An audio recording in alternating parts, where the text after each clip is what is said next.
Hello and a very good morning to your very first edition of Yes 101's Visual Radio. For the Newsfirst team, I'm Joad Abdeen.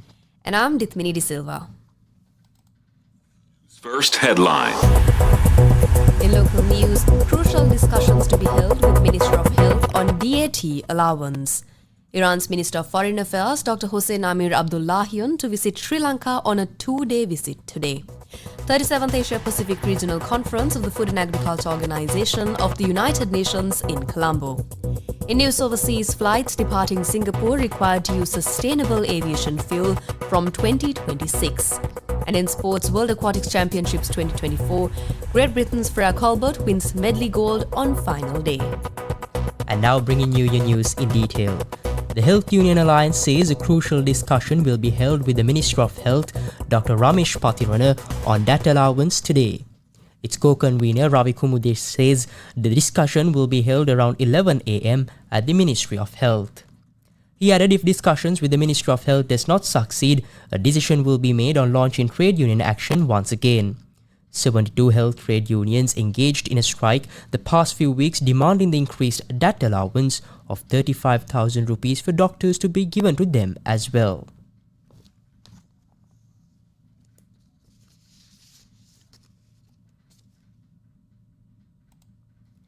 Moving on to more local news, Iran's Minister of Foreign Affairs, Dr. Hossein Amir Abdullahian, will visit Sri Lanka on a two-day visit today. The Sri Lankan Minister of Foreign Affairs said he will undertake the visit on an invitation extended by his Sri Lankan counterpart, Minister Ali Sabri. During the visit, the Iranian Foreign Minister is scheduled to pay courtesy calls on President Ranil Wickremesinghe, Prime Minister Dinesh Gunawardena and the Minister of Foreign Affairs, Ali Sabri. The Minister of Foreign Affairs says Dr. Amir Abdullahian will be accompanied by senior officials from the Office of the President, Minister of Foreign Affairs, Minister of Energy and other relevant ministries of Iran. The group, including the Iranian Foreign Minister, is scheduled to leave the island on the 21st. Two Iranian warships also arrived at the island a few days back with the objective of developing a stronger relationship between the naval forces of the two countries. The ships are scheduled to leave the island today.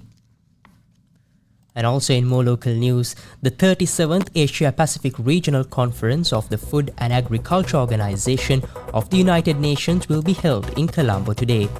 Representatives of 42 countries in the Asia-Pacific region will be participating in the conference.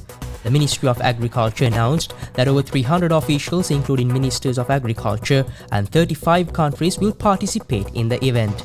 Minister of Agriculture and Plantation Industries, Mahinda Amaraveera, will hold bilateral discussions with the ministers of agriculture of several countries.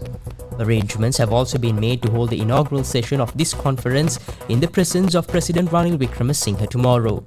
Minister Mahinda Amaraveera says this is the first conference where the largest number of government representatives will be present in the country after the economic crisis. The minister added this conference is very important for the country, while Sri Lanka will have the presidency of the Asia-Pacific Conference for Food and Agriculture Organizations until 2026.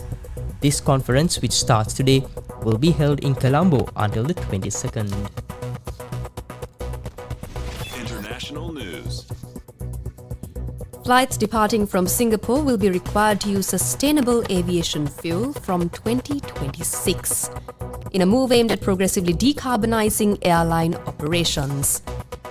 Passengers flying from Singapore can expect to pay more for their air tickets due to a levy imposed on the purchase of the fuel, with the exact fee depending on factors such as distance travelled and class of travel. The initiative is part of Singapore's Sustainable Air Hub Blueprint, which was developed by Civil Aviation Authority of Singapore. Sports news. And in sports, Great Britain's Freya Colbert claimed a stunning gold in the women's 400-meter medley on the final day of the World Aquatics Championships in Doha. Colbert produced a strong final freestyle leg to earn her first global title in 4 minutes 37.14 seconds. That came after Max Litchfield took silver in the men's final. Britain finished with a total of 18 medals, including 4 golds, to come 5th in the medal table as attention turned towards the Paris 2024 Olympics. And that's a wrap of the news bulletin for this hour. For the Newsfirst team, I'm Joad Abdeen. And I'm Dithmini De Silva. Thank you for listening.